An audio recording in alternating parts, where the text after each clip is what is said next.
TikTok content. TikTok content, baby. TikTok, TikTok, TikTok, TikTok, TikTok, TikTok. Okay. Okay, I'm focused.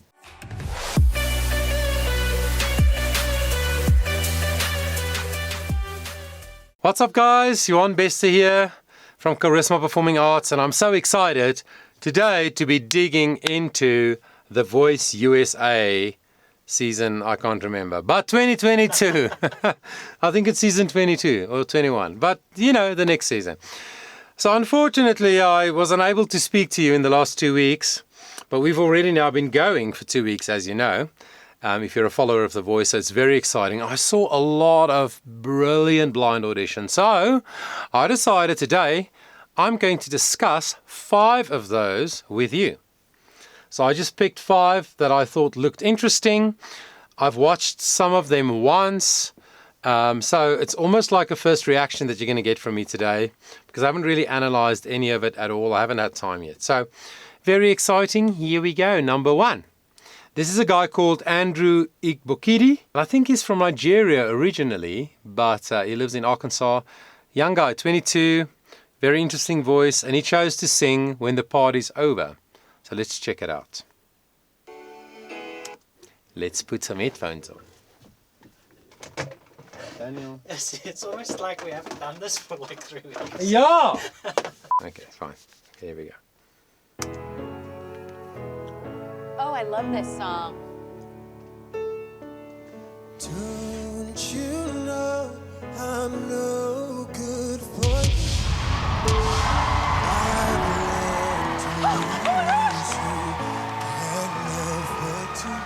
Oh my God! Tore my shirt to stop you bleeding, but nothing ever stops you leaving. Wait when I'm coming home and I'm on my own. What? Yeah, I can lie, say I like it like that, like it like that. No, I can lie, say I like it like that, like it like that. Let's just let it go. Let me let you go.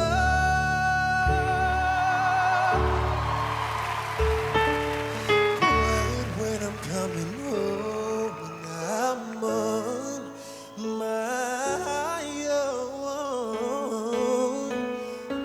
I could lie, say I like it like that, like it like that.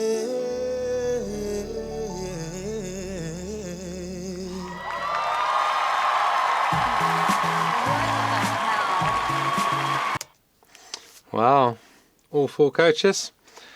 2 of them turned quite quickly, and then the others followed very quickly as well. Yeah, very interesting, hey? Interesting voice. Not the typical sound. Typical pop sound. I do think it has a lot to do with his nationality. So what is in his DNA, right? Where he comes from. People in Africa, I live in Africa, so I know. But people who are traditionally from this continent, they are built differently, physiologically.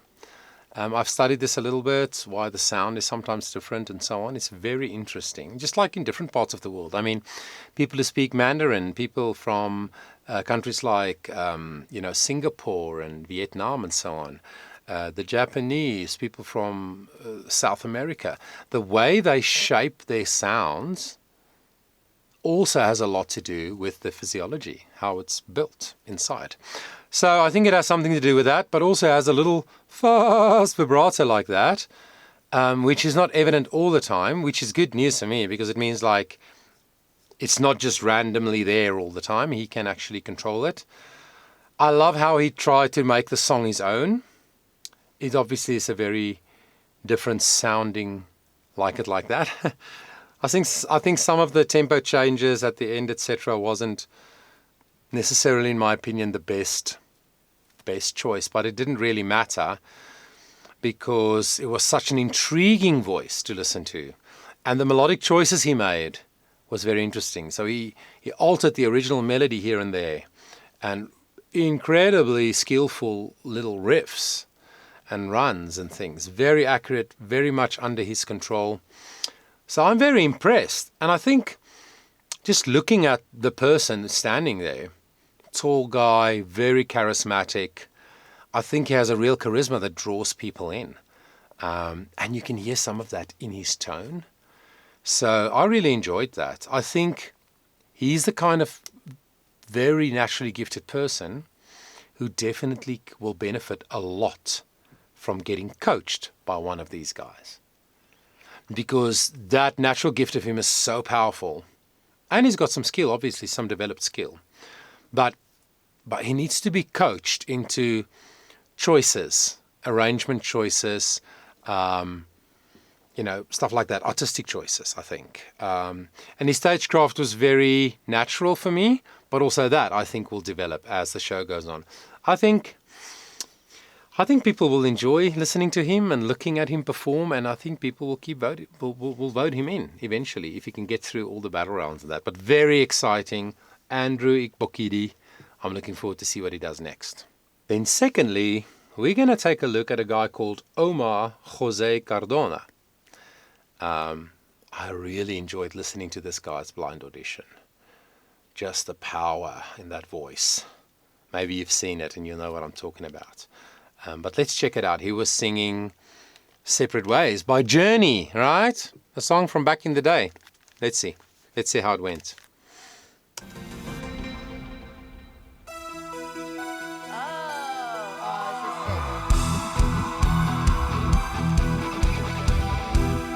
Here we stand, worlds apart, hearts broken into two.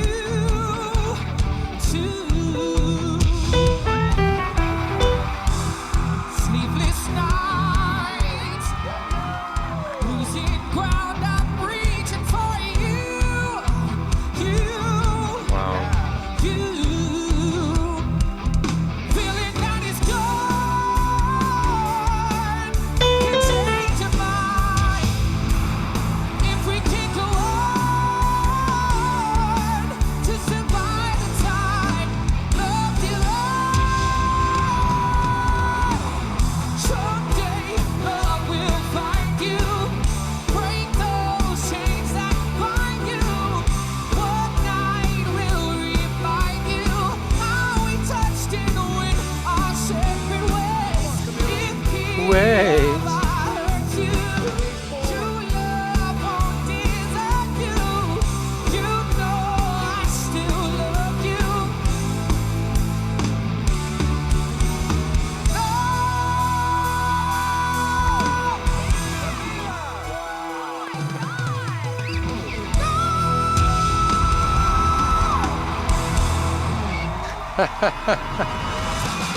Wow. Yes, see. High E, baby, at the end. This guy has incredible technique. Honestly, he sang that 80s rock song. Kudos to the band, to the arrangement. Maybe he had something to do with the arrangement, but kudos to them making it sound Journey, but also sound a little bit 21st century. I really like that. But he sang the living daylights out of this song. And you know what? I often say, if somebody sings incredibly well and high and energized and powerful, but it doesn't look or sound like it is hard work to them, then you know they are really doing it very, very well, very skillfully. So I think Omar Jose has incredible skill. I love his voice. It's such a clean, natural connection of the vocal folds. The sound is so clean and crisp and so energized. You just feel everything through his sound. And then his performance, I really enjoyed it. He's very much into the rock thing, picked up the the mic stand and was rocking it around. It looked a little bit planned, a very little bit planned to me, but it didn't look awkward at all. It came across very natural. It's as if his persona on stage and his way of moving and using the mic and the mic stand and his hands and stuff, it really does seem like that's an extension, an outflow of his actual musicianship, if that makes sense. His performance craft flows out of his connectedness to the music. So from all the 2 weeks that I've been listening, that voice combined with that technique has impressed me probably the most of anybody. So brilliant. It'll be interesting to see, when he has to sing different genres and stuff, how he deals with it from an artistic point of view. Vocally, I don't think he'll have any trouble with singing anything, because that's just how good his technique is, in my opinion. And then we're going to look at a female artist, a lady called Kayla, sorry, I can't remember, Fonda Haider, or Fonda Haider. It's a very German surname. And she sang Jealous Guy, the John Lennon song. And I remember listening to her and thinking, what an interesting voice. So let's see what that sounded like.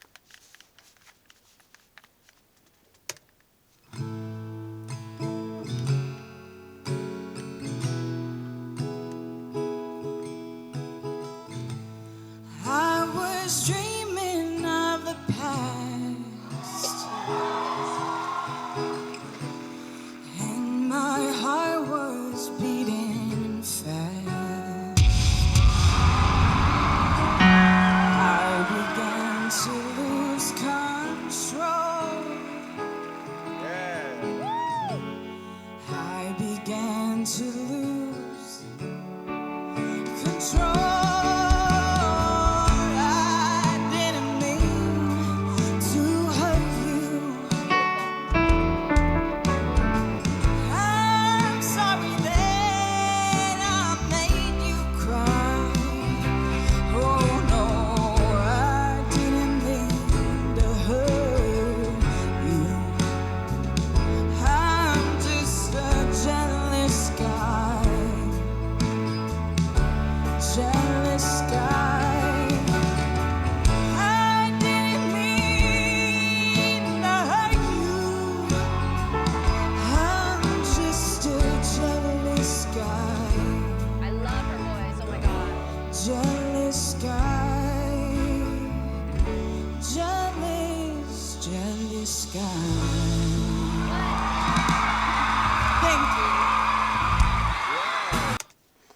Wow, that's low, hey? Jealous Guy. Low E. So she sings this in A major. And she goes up to that A at some parts. Nice and powerful. So very interesting voice, don't you think? It's not the type of voice, just like with Andrew, the first guy we listened to, not the type of voice you hear often. Which I think in the competition like this can really play to somebody's advantage. I do like the color in her voice, the tone color. She also has a very fast vibrato, right? Like that. So the usual kind of vibrato that most people use when they sing is a slight change of pitch on one note on certain notes, right? Like this.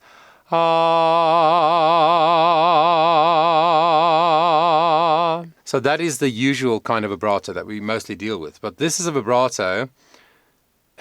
Some people call it a goat-like vibrato. It has some name like that. So it's like, it's almost like it's on the same pitch, but it has little quick impulses. It's a very interesting kind of sound. I personally don't love that kind of vibrato. And the big thing is, can a singer with that kind of voice control that? Right? Just like a normal, more regular vibrato. You must be able to control your vibrato. Otherwise, by default, it's going to be on every note that is a little bit longer than like a second. And then it takes away something of the, the special expressive power that it has. But some people love that kind of voice, and they can listen to that vibrato all day long. So this is very just, personal taste sort of thing. I do like what I see in her as a person. She seems very, very centered and sort of humble and unassuming. I really love that about her. That I find that attractive in a performer. So that I really liked. Also the way she presents herself, I really enjoyed that. And I loved her interpretation of the song. I really did. So yeah, we'll see where that goes. She got many coaches to choose from. She chose one, and we'll see what happens. And then next up we have a duet. So of course the moment I saw a duet and a husband and wife, so people are connected, it made me think of Girl Named Tom, of course, last year's winners. They were the first winners in The Voice history that were an ensemble, right? So more than one singer. So I was really keen to hear this husband and wife team singing Islands in the Stream, a classic Dolly Parton and Kenny Rogers song. So let's see how that went.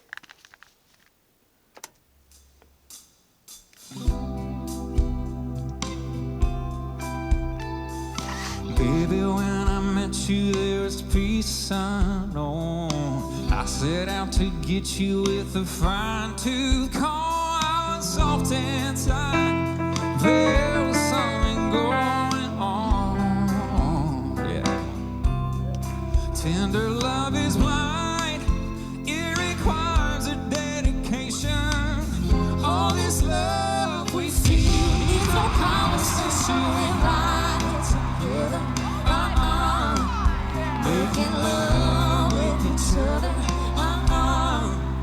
Islands in the stream. That is what we are. No one in between.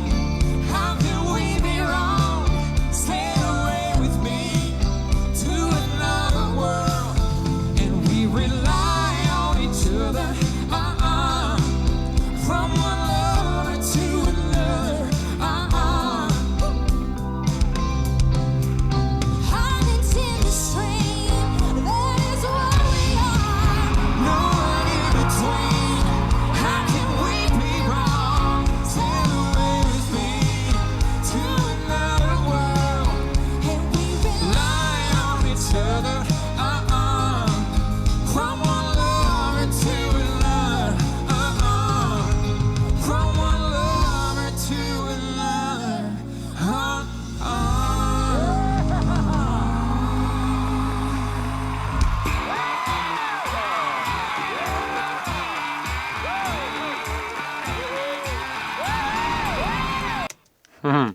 I just wanted to see which two judges turned around again, so Blake and Gwen.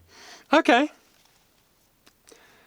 So, when people who know each other well, i.e. brothers and sisters, parents and children, or husband and wife, when they sing together, obviously they have spent a lot of time singing together. And it's clear that these two have, been working at their skill as a duet. I think they sing together skillfully in terms of timing, in terms of, artistic expression and so on. I don't love the two voices together, actually. I don't think her voice complements his or vice versa. Doesn't mean that they can't sing together and it won't be lovely. But I'm just saying the voice types actually doesn't mix as well together for me. Although they do good ensemble in terms of, like I said, phrasing, artistic expression, intonation, all those things are well and truly intact. But it's just like subjectively, this is how I feel. The two tone color, that voice type that they have, it just doesn't go together as well for me as I would have hoped. I think they interpreted the song brilliantly.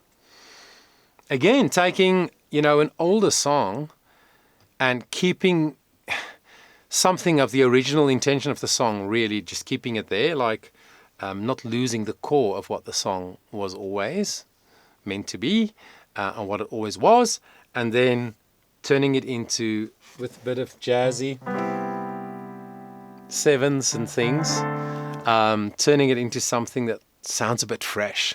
So I really like their approach to the song. I think their stagecraft is great as well. They perform well, they move, they engage with the audience, they engage with each other. So I think they did a really good job. And let's hope going forward with some coaching, they will just keep improving. So exciting, all the different types of artists, right? That's why I love these shows. You get to meet so many different new faces and ways of expressing, and that's the beautiful thing about being a singer. As unique as individual people are, so unique are they when they are an artist, a performing artist. So I've just really enjoyed so far listening to all the very, very diverse voice types, styles, expressions, etc. So finally, we're going to take a look at Kevin Hawkins. So this guy also impressed me a lot when I saw his blind audition the other day. And he sang Isn't She Lovely? Again, an older song. Let's see what he did with that.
Wow, what a presence on stage.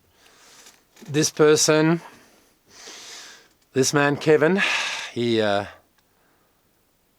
seems like a seasoned performer. And please, guys, remember that I don't often go and research contestants on shows. I don't want to have too much, I don't want to have preconceived ideas. Excuse.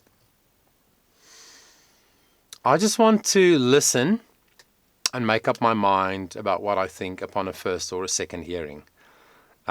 So some of these people that I've commented on in the last 2 years, when I start following and keep following them, then I realize, oh my gosh, they've already released an album or whatever. So I don't know about this guy or any of the others, how much they have done already, but he just seems like a very skilled performer.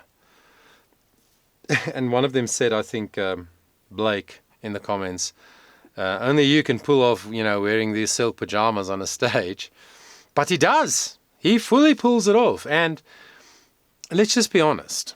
There are often contestants on these kinds of shows who dress to shock, or they dress to try and make a statement with only what they wear and their makeup and their hair or whatever. So this guy is definitely dressed in a very different kind of way, and his hair and his whole look and everything is very specific. He's very intentional with it. But it feels so right. This is subjective, right? Maybe you won't agree, but to me, it feels so right. He looks so comfortable in his own skin and in that outfit and in the way he performs. Oh, his whole swag is just so cool. You know, I really, really loved it. And how he turned a song like that, an iconic song like that, into something that was his own. That is, you know, otherwise it's karaoke. But if you take a song and you perform it so that, again, like some of the previous people we've talked about today, you keep the essence of the song, but you make it your own. That takes a lot of skill. And actually, it takes a lot of knowing yourself. You must know yourself very well as a person, as a singer, your voice, your level of skill and technique. You must really know yourself well to be able to do this so excellently. So yeah, all four turned around, but John was blocked by Gwen. She used her one block to keep John out of out of the running for this guy to choose. But yeah, very excited, yeah, to see this guy moving forward. And again, you know, they have to sing so many different genres and styles and stuff. And then there is a real sifting process through all of that. Just like with Idols. I mean, some weeks in Idols I just find almost a little bit ridiculous and unfair. But there is a sifting happening, and that is the point. A true artist, a really good singer. I know true artist is a cliche, but a really good singer and a really good performer will be able to negotiate singing something from the 70s if they have to, singing rock if they have to, you know, singing country if they have to. So, and I think this guy's going to be very interesting to watch. I'm really excited. Thanks so much for checking in. I will chat to you again soon about some other auditions, and then we'll get to the knockouts and all of that. Can't wait. Thanks so much for joining me. Please give the video a thumbs up. And until we speak again, please take care of yourself.